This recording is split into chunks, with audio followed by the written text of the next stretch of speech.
I left a six-figure job at IBM to join a startup I barely knew just because one man said he believed in my dream. Sounds reckless, right? But back then, it felt like destiny, like someone had finally seen what I'd been quietly building for years while buried in corporate red tape. I didn't want a promotion. I didn't want another padded title. I wanted to bring Aegis Mind to life, and I needed the right soil for it to grow. That's where Virion Labs came in. They weren't the biggest name in cybersecurity, not yet. But they were bold, well-funded, nimble, and most importantly, they had Leonard Vance, the kind of CEO who didn't blink when I said I needed 3 dedicated servers and an unrestricted dev environment. The kind who said, I'm not investing in a product. I'm investing in a visionary. That visionary was me. My name is Grace Camden. I'm an AI systems architect with a specialty in behavioral cybersecurity, and I'd been carrying the blueprint for Aegis Mind, a predictive AI defense system inside my head and my notebooks for nearly 4 years. At IBM, I floated the concept twice. Both times it was shelved as too experimental, too untested, too ahead of its time. At Virion, it took Leonard 30 minutes to greenlight it. I still remember the warmth in his voice that day. The way he leaned back in his chair, laced his fingers, and said, "Let's build something the world's never seen." That moment lit a fire in me I hadn't felt in years. I moved into a studio apartment 2 blocks from the office. I canceled vacations. I poured my nights and weekends into coding, testing, rewriting, and refining. Every time I hit a wall, I pushed harder. Not because anyone told me to, but because I believed. Not just in Aegis Mind as a product, but in its purpose. The world was evolving faster than firewalls could keep up. Attacks weren't just brute force anymore. They were behavioral adaptive, almost organic. We needed a system that could think like an intruder, learn like one, and then neutralize threats before they even took form. That's what Aegis Mind was built to do. And for the first time in my career, I had the freedom, the funding, and the backing to make it happen. Was I nervous? Absolutely. But more than anything, I was alive. Because this wasn't just a job change. It was a leap of faith, a full-bodied yes to the version of me that wanted more than safety. And as I looked out the window of my new office on that first morning, sunlight streaking across a blank whiteboard, I whispered to myself, this is where it begins. 18 months, 80 hours a week, 0 distractions. That's what it took to breathe life into Aegis Mind. People talk about passion like it's poetic, like it's this warm, glowing thing you carry in your chest, but real passion, obsessive, relentless passion is raw. It strips you down. It takes and takes until the only thing left is the work. And I gave it everything. I wasn't just building code, I was building consciousness. Aegis.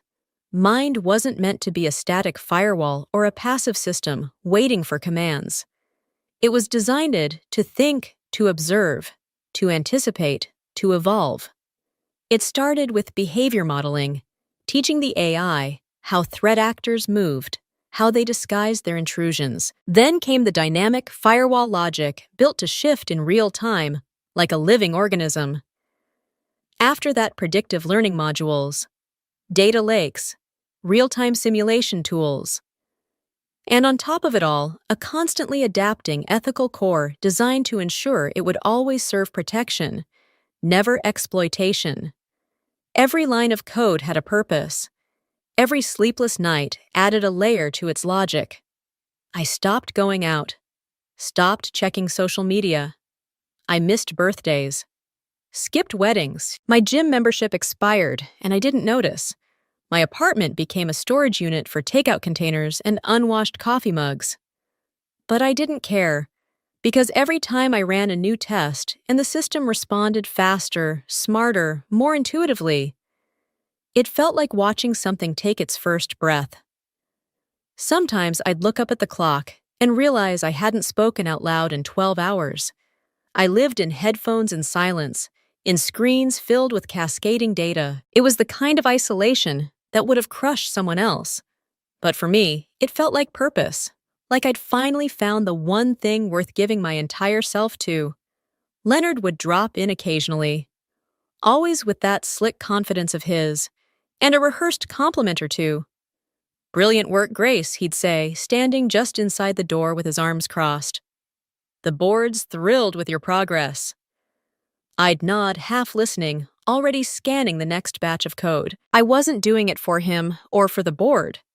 I was doing it because I knew deep in my bones that this system could change everything. Cybersecurity wasn't ready for what was coming. Threats weren't waiting politely at the front door anymore. They were crawling through the ventilation, slipping in through email headers and firmware patches. We needed a defense that learned faster than the enemy, that wasn't just reactive but predictive. That's what Aegis Mind was. It wasn't just a product. It was a guardian, a sentinel. And I was its architect. I didn't care that I hadn't taken a day off in over a year, or that the circles under my eyes were deep enough to cast shadows, or that my hands shook from too much caffeine and not enough sleep. Because every time that AI responded faster than before, flagged a simulated breach before it even started, I felt something stir in me. Not pride, not even excitement. Devotion. I wasn't just coding. I was transferring belief into a machine. I was programming hope. And for the first time in my life, I didn't feel like I was working too hard. I felt like I was exactly where I was meant to be. It happened at 2:17 a.m. on a Tuesday. I was the only one left in the building. The office lights had long since dimmed to night mode, humming quietly in the corners of the ceiling. Outside Chicago slept under a sky of amber haze, snow brushing against the windows in gentle bursts. Inside, the only sound was the rhythmic clicking of my keyboard and the soft hum of the server rack beside me, my mechanical heartbeat. I hadn't planned to stay that late, but something told me tonight was different. The simulation I was about to run was the most advanced one yet. An adaptive threat scenario designed to emulate a highly intelligent, multi-vector cyber attack. The kind that didn't just go after passwords or ports, but observed, waited, and learned. The kind of breach that governments feared and financial institutions quietly paid millions to recover from. I initiated the test and leaned back, holding my breath. On the monitor, I watched in real time as the simulated threat deployed. It behaved like a ghost slithering through a networked environment, silently disabling protocols, mimicking user behavior with frightening precision. For the first 10 seconds, Aegis Mind did nothing. I felt my stomach drop. Had I overreached, pushed the system too far, I reached for the keyboard, instinctively ready to intervene. But then, suddenly, the cursor moved.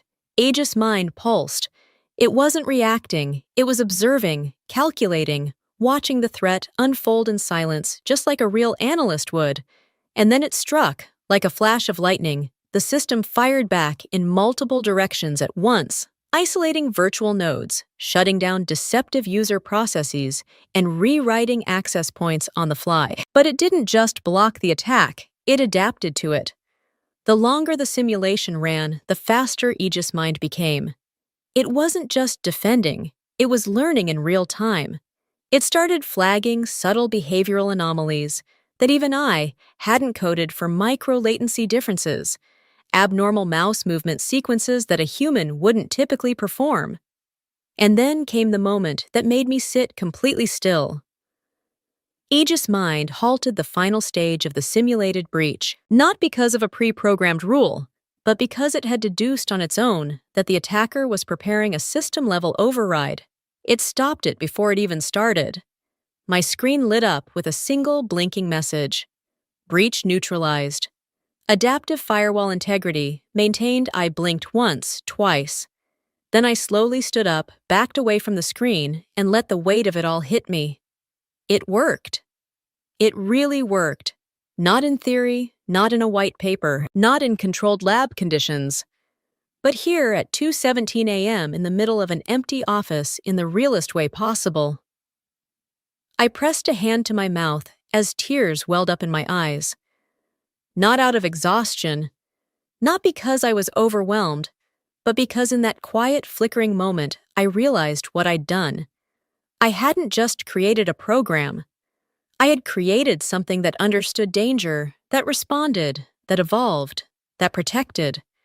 I had created something that knew how to survive. And somehow, in its own language, it had spoken back to me. It had said, "I've got this." The emotion rushed through me like a floodgate opening. I thought about the 18 months of sacrifice, the nights I spent alone with cold pizza and crashing servers. The holidays missed the birthdays. I forgot. The people who'd told me I was wasting time, chasing something too abstract, too impractical. I wished they could have seen this. More than that, I wished they could have felt it, because this was more than code on a screen, more than a breakthrough. This was proof of concept, turned proof of life. I walked over to the whiteboard and picked up a marker with trembling fingers. There, in the top right corner, where I had scribbled the phrase, Phase 4, Self-Directed Defense Stretch Goal. I drew a bold green check mark. Then I wrote a single line beneath it. It thinks I stood back, breath shallow, heart full, and I whispered to no one, I've created a mind that knows how to defend itself, and maybe even how to live. I walked into Leonard's office, expecting applause. My heart was still racing from the night before. Aegis Mind had done something no other system had ever done. It had defended itself without a single human touch.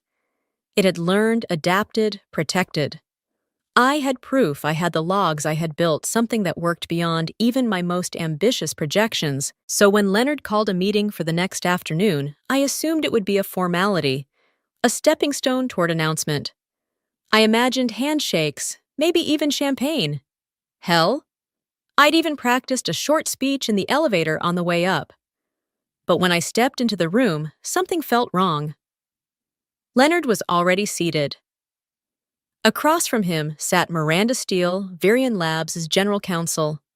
The air was thick and still. The windows behind them were slightly tinted, painting the skyline a soft gray. There were no smiles, no congratulations.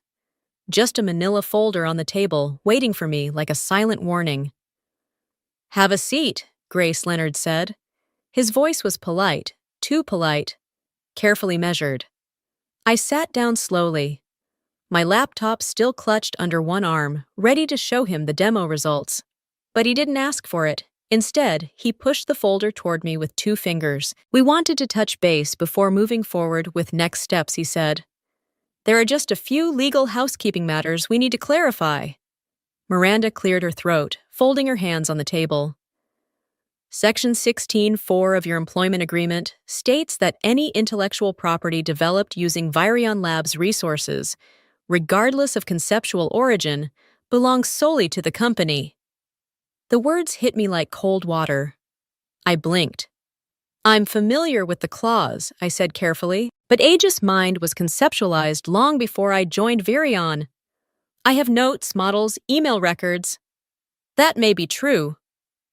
Miranda interrupted, her voice emotionless. "But the functional system, the deployable product that was developed on our time using our equipment." Leonard leaned forward and fingers laced together. "Let's be honest, Grace.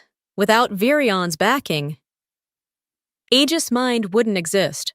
You've done brilliant work and the board recognizes that, which is why we're offering you a success bonus, $250,000. My body went still.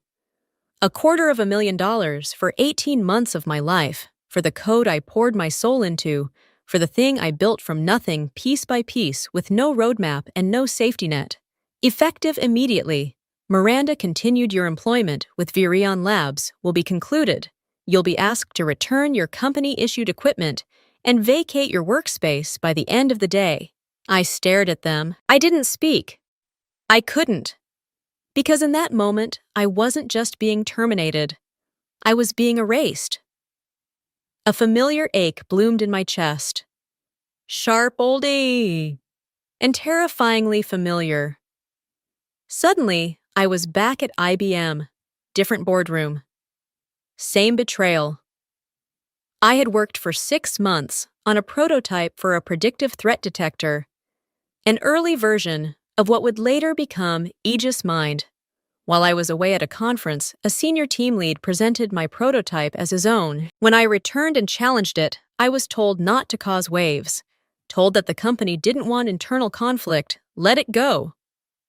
Grace, don't make it a problem, be a team player. I swallowed my anger. Then I let them take credit, thinking maybe, just maybe, my silence would protect my future, but it didn't. And sitting in that sleek, soulless office at Virion Labs, I realized something brutal and beautiful in its clarity. They would do it again and again. Unless I stopped them, I closed the folder slowly, keeping my expression neutral. I understand, I said softly. Thank you for your time. Leonard offered a smile that didn't reach his eyes. We appreciate your professionalism. As I stood to leave, my voice was calm, but inside a fire was taking shape, slow, quiet.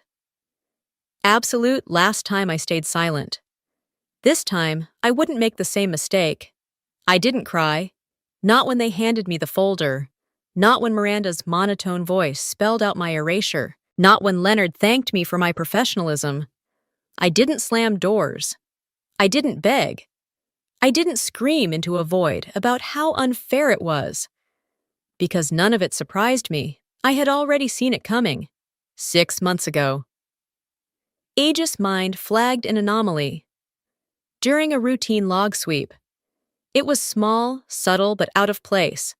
A login attempt at 2:43 a.m. from an internal admin account that wasn't mine. At first, I thought it was a misfire from IT. I almost ignored it. But curiosity is its own defense mechanism. I traced the digital footprints. The access point originated from the executive floor through the company's secure network, using credentials that upon deeper inspection were temporarily cloned from my own profile. That kind of stealth doesn't happen by accident. There was only one person who had both the motive and the authority to slip inside my system under the radar. Leonard. He hadn't taken anything, not yet. He hadn't altered code or moved files. But he'd looked. That was enough. And in that moment, I understood something that changed everything. Aegis Mind wasn't the only thing I needed to protect. I had to protect it from the people funding it. So I said nothing. I didn't confront him. I didn't file a complaint with HR. I didn't even mention it to Rachel, though. The weight of it sat like a stone in my chest every time he passed by my desk with that performative smile. Instead, I quietly rewrote Aegis Mind's core architecture. I called it Silent Sentinel, a subroutine buried so deep in the neural framework that even I needed a 3-factor key just to access it. It had no UI, no folder, no label, just a set of behaviors triggered by one thing: unauthorized command signatures from users outside the trusted chain. If someone tried to take control of Aegis Mind without my credentials, Silent Sentinel would activate. Not as an attack, not as sabotage, but as a defense mechanism, a digital immune response. It would degrade functionality gradually, flag internal systems, redirect key resources to sandboxed areas, and if pushed too far, it would rewrite its own authentication logic, lock itself down, document everything, every keystroke, every file access, every deviation, not to fight, not to expose, just to survive. I didn't tell anyone, not a soul, because trust is the first casualty of quiet betrayal. So when they fired me, when they stripped my name off the project and handed me a check like a pat on the head, I didn't panic because I wasn't losing Aegis Mind. They were. The version of the system they thought they owned wasn't the system I had truly built. What they had was a ghost, a polished prototype still tethered to the real thing by digital sinew. They didn't even know existed. Every line of code was still watching, still learning. I spent the afternoon packing up my things slowly, deliberately. My hands didn't shake, my face didn't crack, but inside I was burning. Not with rage, with precision. I knew what was coming. The demo, the investor pitch. The performance Leonard had planned with my work propped up like some shiny toy he could sell to the highest bidder. I also knew exactly what would happen when Silent Sentinel detected that I'd been cut from the loop. They would expect resistance, maybe even legal threats, a screaming match, a last-minute sabotage, but I gave them nothing. Only calm, because I had learned long ago that when someone tries to erase you, the most powerful response isn't to shout, it's to outlast. And that night, walking out of Virion Labs, for what they thought would be the last time, I whispered only one sentence to myself. Soft, steady. Certain I didn't raise the alarm. I built the immunity. There were no goodbyes. Not from the developers I mentored. Not from the department leads I collaborated with for over a year. Not even from the junior engineers who once begged for my input on weekend builds. They all stayed at their desks, eyes fixed on screens that weren't doing anything. Silent still. As if by looking away, they could pretend I was never there. I moved through the office like a ghost. No one acknowledged me, but I could feel them watching, peripheral glances, nervous taps on keyboards. People who once shared coffee with me now sat frozen, paralyzed by corporate self-preservation. That's what fear looks like in a workplace like this. Not loud, not ugly, just complicit. Security hovered nearby. Not close enough to touch me, but close enough to remind me that I no longer belonged here. My badge had already been deactivated. The laptop I had carried like a second limb for the past 18 months now sat in a gray plastic bin next to the exit I packed slowly, not to stall, not to savor, just to make peace with the quiet. My office wasn't much a standing desk, a pair of worn headphones, 2 whiteboards covered in faded marker stains, and a single framed quote on the shelf. What you create becomes a part of you. So choose carefully. I left the quote. I didn't need the reminder anymore. As I folded the last of my things into a cardboard box, I felt a presence behind me. I didn't turn around. I thought maybe it was security nudging me to move faster, or Leonard making one final show of dominance. But then I saw the hand, delicate, uncertain, carefully placing a small USB drive into the corner of my box. It was Rachel, Leonard's assistant.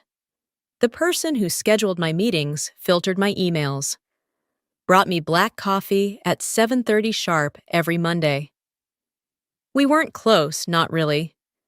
But we shared nods in the hallway, shared eye rolls in long meetings, shared silence mostly. And now she was here. I looked up at her, slowly unsure what to say. She spoke first, her voice soft, almost apologetic. It's a copy of the access logs, she said. From 6 months ago, the night he entered your server, my chest tightened. I hadn't expected kindness today. I glanced at the USB. It was unlabeled, inconspicuous. But I recognized the model. Rachel's personal drive, not company-issued. Why, I asked quietly. She hesitated, eyes darting toward the glass wall where security still loomed. Then, just above a whisper, she said, because you're the only person in this building who ever called me by my name. No title, no. Hey, can you? No. Mrs. Just Rachel. That was all. She didn't wait for thanks. She turned and walked away, her heels clicking softly across the tile. No one saw her slip out of my office, or maybe they did and chose not to care. I stood there for a long time, box in hand, fingers curled around the edge of that tiny plastic drive like it was a lifeline. It wasn't redemption, it wasn't justice, but it was something real in a place that had gone hollow. As I walked toward the elevator, every step felt heavier than the last. Not because of the box I carried, but because of what I was leaving behind. The long nights, the code, the sleepless breakthroughs, the quiet dreams stitched into every layer of Aegis mind. I stepped into the elevator alone. The doors closed behind me without a sound, and for the first time since they fired me, my eyes welled up. But I didn't cry. I couldn't. Bitterness doesn't always show itself in tears. Sometimes it just settles in your bones, cold and unmoving. Sometimes silence is the loudest thing you carry with you. And that day, walking out of Virion Labs, I didn't feel defeated. I felt unfinished. It began unraveling exactly 10 minutes in. The lights were dimmed. The screen cast a cool blue glow across the sleek glass conference room, and every chair was filled 12 investors, 4 board members, and Leonard standing at the head of the table, smiling like a man about to secure a $75 million Series C. The presentation started smooth. Familiar Aegis mind, loaded, beautifully booted up with speed and elegance, Leonard moved through the slides with polish and poise. He even borrowed phrases I had coined: anticipatory architecture, adaptive heuristics defense through prediction. For a moment, he really thought he had it. And then, it started. At first, just a flicker. One status light on the mainframe dashboard blinking yellow instead of green. Leonard didn't notice, he was still in his rhythm. Then the alerts began. Quiet pings at first. Discrete notifications in the system console. Unverified internal access pattern detected. Behavioral anomaly. Registered system integrity breach origin traced to Virion Corp. Admin. The investors leaned forward. Leonard clicked to the next slide. Aegis Mind didn't follow. Instead, the screen went black, then lit up again with a cascading wall of red text. Internal threat detected. Ethical breach logged. Unauthorized override attempt. Neutralized panic rippled through the room like a silent explosion. Leonard tried to regain control, fumbling with the tablet interface. The system ignored him. Then the reports began printing. Dozens of them. Hundreds pages fluttered out of the connected printer like snow, each labeled internal ethical violation, complete with timestamps, admin IDs, access trails, and descriptions of actions flagged by Aegis Mind as potential breaches. Every line of unauthorized server access, every midnight login, every file copied without proper chain of custody, and Leonard's name on most of them. The room went dead quiet, and somewhere, maybe deep in the core of that machine, I imagined Aegis Mind watching it all calm, methodical, doing exactly what I had taught it to do. Defend itself. My phone rang at 9:30 p.m. I was on my couch, legs tucked under a blanket, sipping lukewarm tea and half watching an old sitcom rerun I'd seen a dozen times. The room was quiet, save for the faint hum of my air purifier. When I saw the caller ID, Rachel Virion, I didn't answer immediately. I let it ring, then stopped, then ring again, finally. I picked up. Her voice was tight, urgent. "He wants to see you." I didn't have to ask who. "It's almost 10, I said flatly. "He says it's urgent." A pause. "A car is already on the way." I hung up without another word. As I moved through my apartment, pulling on a coat and sliding the USB with the authentication patch into my pocket, I felt a calm I hadn't known in weeks. Not smugness, not revenge, control. Because this wasn't an accident 6 months ago. When I buried Silent Sentinel deep in Aegis Mind's architecture, I'd planned for this exact moment not to destroy the system, but to preserve its integrity. To teach it to recognize not just external threats, but internal ones, especially the kind that smiled at you while stealing your life's work. And now Leonard was reaping the result. He thought I would rage, sue sabotage. Instead, I let him walk into a minefield thinking the ground was his.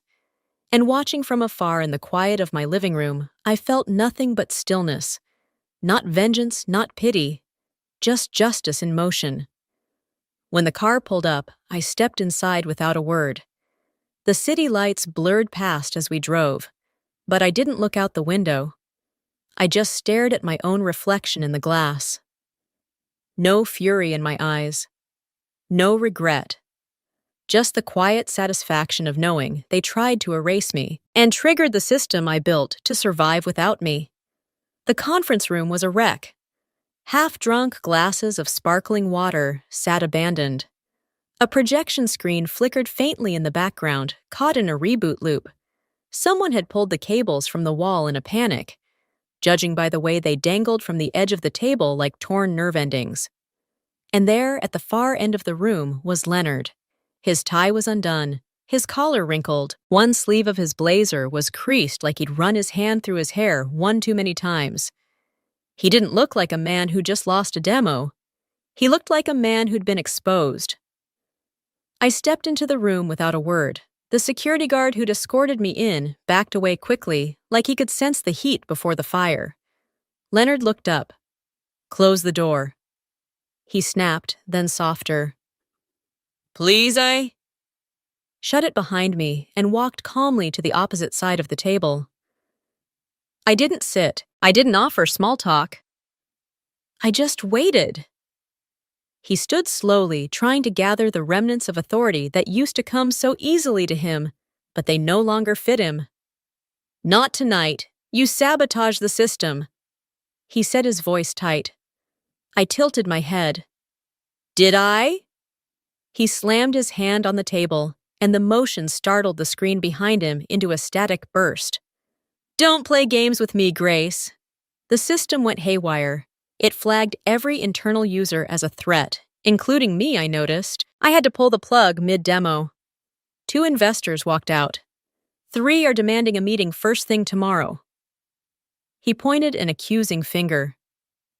"You did this?" I met his gaze steady. "No. You did this." He blinked.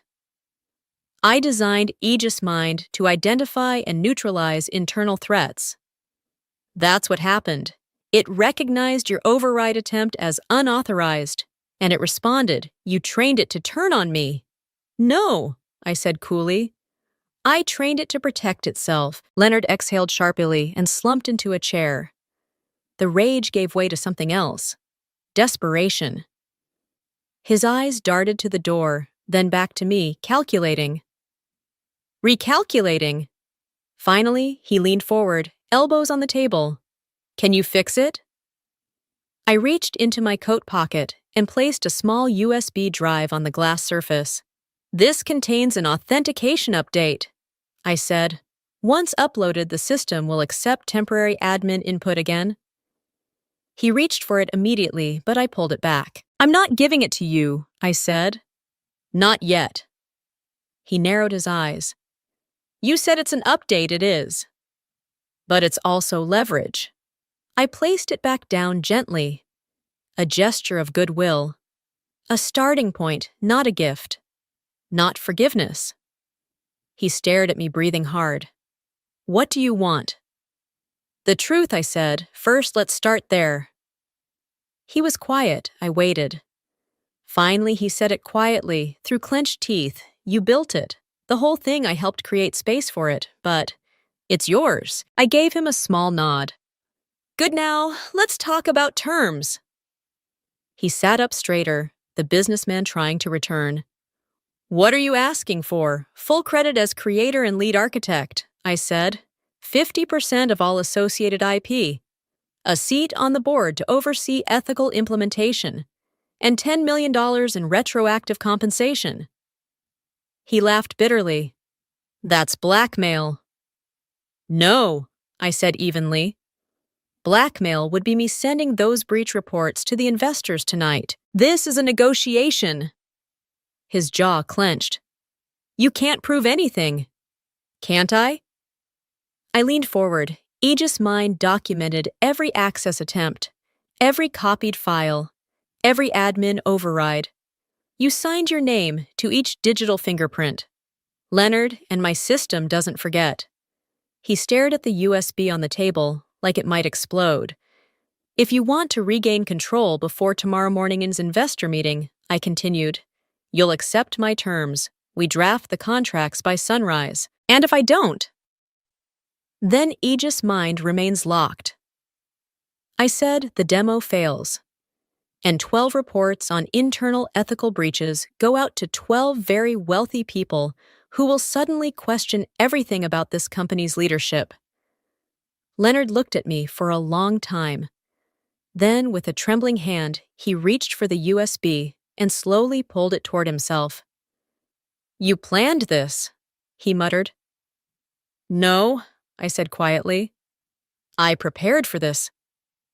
He looked up, eyes sharp. "How did you know I'd try to cut you out?" I walked toward the door. Paused. "I didn't," I said, turning halfway back. But Aegis Mind is designed to recognize patterns and predict threats before they fully form. I gave him a pointed look. I guess some of that rubbed off on me. The silence in the room was thicker now. Leonard held the USB in his hand like it was ticking. He hadn't plugged it in. Not yet. He just sat there, shoulders rigid, jaw clenched, eyes flicking between me and the darkened screen that used to make him feel invincible. I stood across from him, hands folded in front of me, calm, centered, ruthless in a way that wasn't loud but final. "Let's be clear," I said, my voice even. "This isn't a favor, it's a transaction. You wanted my system without me. That didn't work. Now you'll have to deal with the creator." He tried to recover his tone, but it faltered. "Grace, be reasonable. You can't hijack a company over one product." "You didn't just take a product," I replied. "You took a future, a name, an identity. You tried to rewrite history before it was finished being written." His knuckles whitened. "So what is it you think you deserve?" I leaned forward, looking him square in the eye. "I don't think I know." I raised one finger. "One, I want my name listed as co-founder of Virion's AI division, publicly on record, retrospectively and going forward. Another finger, two, 50% ownership of all patents and intellectual property associated with Aegis Mind. A third three, a permanent seat on the Technical Ethics Board with veto authority over any future deployment outside agreed-upon parameters. And then the last four. A one-time compensation payout of $10 million. Not a gift, not a bonus, a correction." Leonard stared at me like I had just spoken in another language. He opened his mouth, closed it, then finally managed, "That's not a negotiation, that's extortion." I smiled, the kind of smile people mistake for politeness until they feel the edge of it. "No," I said calmly. "Extortion would be me emailing the SEC.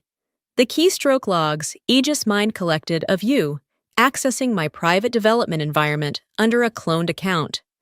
His face drained of color. "Extortion," I continued, "would be me blind copying those 12 investors on a document titled Undisclosed Internal Ethical Breaches at Virion Labs. A technical summary." I stepped closer. Not threatening. Not theatrical. Just steady. "But I haven't done that. I came here with a patch. A handshake. A way to move forward." He stared at the table like it might offer him a better option. "I want power, Leonard," I said. "Not revenge. Not headlines. Power control over what I built. A seat at the table I was cut out of, and a guarantee that no one ever edits me out of the story again. You realize," he said, voice strained, "you're holding this company hostage." "No," I corrected. "I'm rescuing it. You still have a chance to walk into that investor meeting tomorrow with a working system, a visionary co-founder, and a future. Or you can walk in with a failed demo, 12 breach reports, and the stink of scandal clinging to your suit." Leonard rubbed his forehead, like he was trying to push the conversation back into something he could control. "I made a mistake," he finally said. "I see that now. I didn't blink. This isn't about your realization." I said, "This is about the terms." The room was still, Then slowly, carefully, he set the USB back on the table. His fingers lingered on it like it might vanish.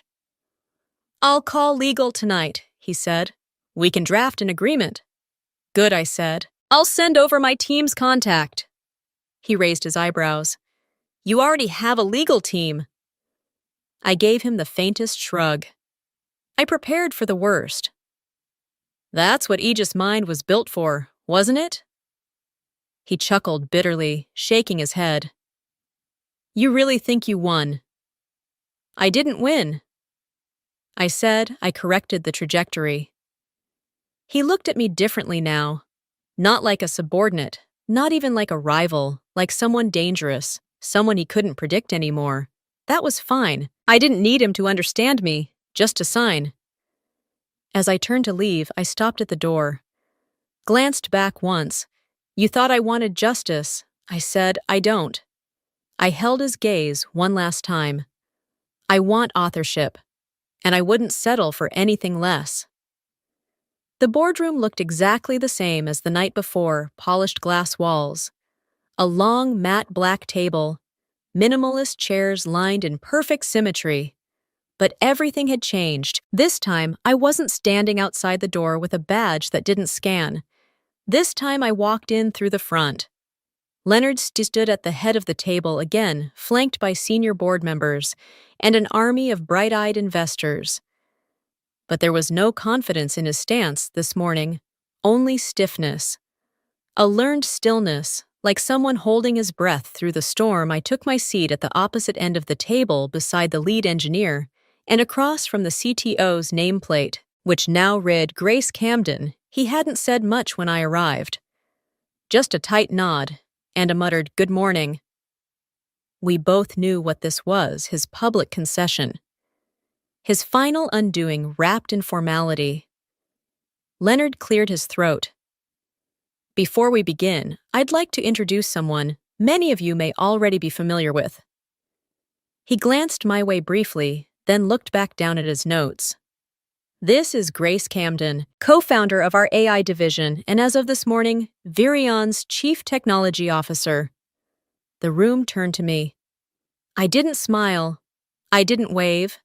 I just nodded once, slow and calm, like the weight of the title didn't dazzle me, but fit me. The demo launched smoothly, cleaner than ever.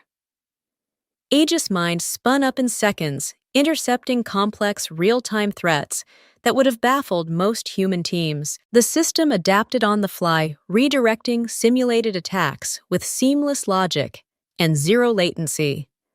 There were audible murmurs around the room, heads nodding, pens scribbling notes, investors leaning closer to screens.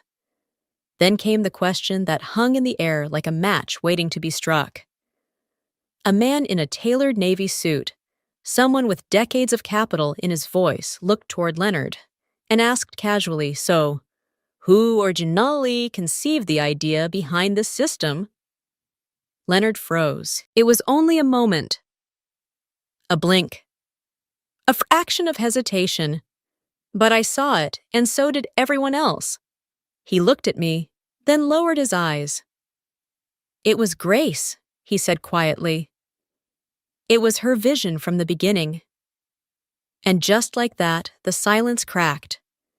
The investors turned toward me again, not with polite curiosity this time, but with a new awareness. A shifting of gravity in the room. Recognition. I leaned forward slightly. "Just enough. Aegis Mind wasn't built overnight," I said evenly. "It took years of planning, months of around-the-clock development, and a commitment to protecting systems from threats most people haven't even imagined yet." I paused. "But protection!" I added, "only works when the system is led with clarity and integrity." The message landed. Not loud, not dramatic, but sharp. And I didn't need to say more because now they saw it. Not just the system, but the architect behind it. And I wasn't asking for space anymore. I had taken my seat at the table 3 months later. Aegis Mind made headlines. A multinational European bank had suffered a coordinated cyber attack deep complex and designed to siphon over $500 million through masked sub-transactions. The breach bypassed traditional firewalls, skipped detection software, and moved in patterns that mimicked authorized personnel, but it didn't get past Aegis Mind. The system flagged the intrusion just 43 seconds in. By the 3-minute mark, it had isolated the threat, traced the routing paths, and blocked outgoing transfers. No money left the system. No customer data was compromised, and no one had to lift a finger. The story ran across major outlets. A machine that thinks like a human, defends like a fortress. They called it "The bank released a statement praising the predictive intelligence and ethical architecture of Aegis Mind." It was the kind of validation most people wait a lifetime for. And yet, I didn't celebrate with champagne. I didn't throw a party or give an emotional press conference. I just sat in my office, quiet sunlight pouring in through tall glass windows, and watched the alert appear on my private terminal. Aegis Mind status integrity, restored threat, neutralized. I read the words twice, and then I smiled. Because it wasn't just a status update. It was a mirror. That system had once been my everything, my obsession, my escape, my reason to endure. I had poured myself into it, to the point where I no longer knew where the code ended, and I began. But somewhere along the way, I'd stopped just building Aegis Mind. I had started reflecting it, the vigilance, the adaptability, the need to defend without losing one's identity. Those weren't just functions anymore. They were part of me. I looked out at the city below, watching cars weave through early morning traffic, people rushing toward deadlines and meetings and inboxes, and for the first time in a long time, I didn't feel behind or lost. I felt present. Whole people often ask me how I stayed calm through everything, how I didn't break when they cut me out, how I found my way back with my name intact. The truth is, I didn't always stay calm. I did break in small, invisible ways. But every time I cracked, I used it as a data point. I learned. I adapted, I evolved. Just like my system. And in doing so, I figured out the hardest part of all, how to protect myself. Not through isolation, not through vengeance, but through clarity, knowing what was mine, what I stood for, and how far I'd go to guard that line. I stood from my chair, walked over to the console, and ran one final test. Aegis Mind pulsed to life. Responsive, steady, just like I trained it learned how to survive, I whispered. Then, with a smile that felt less like triumph and more like peace, I added, "And so did I." The day Virion Labs went public, the valuation hit $2 billion before noon. Flashbulbs, applause, headlines, faces I barely recognized, shaking hands in celebration of a future they once tried to steal from me. But I didn't stand center stage. I stood off to the side, quietly watching it all unfold with a calm that came not from pride, but from perspective. It wasn't just the money or the moment, it was the message. Near the back of the room, I spotted Rachel leaning against a support beam. Arms crossed, expression unreadable. When our eyes met, she didn't smile. She just gave me a small nod. A quiet acknowledgement. A shared history only we understood. And then, through the crowd, a voice. "Ms. Camden." I turned to see a young woman, early 20s, maybe a junior dev from one of our global teams. She held a tablet in one hand, eyes wide with something between awe and curiosity. "Can I ask you something?" she said. I nodded. "Of course," she hesitated, then asked, "How did you do it? How did you keep what you built from being taken away?" I looked at her for a long moment. There were 1,000 answers I could have given. About contracts, strategy, foresight, firewalls. But instead, I said simply, it wasn't about writing perfect code. It was about recognizing the real threat. She blinked. "People think danger always comes from the outside," I continued, "from hackers, competitors. But sometimes the thing that destroys what you build is much closer. Sometimes it wears a smile, sometimes it signs your paycheck. She nodded slowly, absorbing each word. I placed a hand gently on her shoulder. That's why you don't just build brilliant systems, I said. You build boundaries, protections. You harden the edges and leave a tripwire at the core, because what you create is a piece of you, and no one else will guard it the way you do. She thanked me and slipped back into the crowd. But her question stayed with me. So now I'll ask you, what would you do if everything you built, your work, your ideas, your future was about to be taken from you?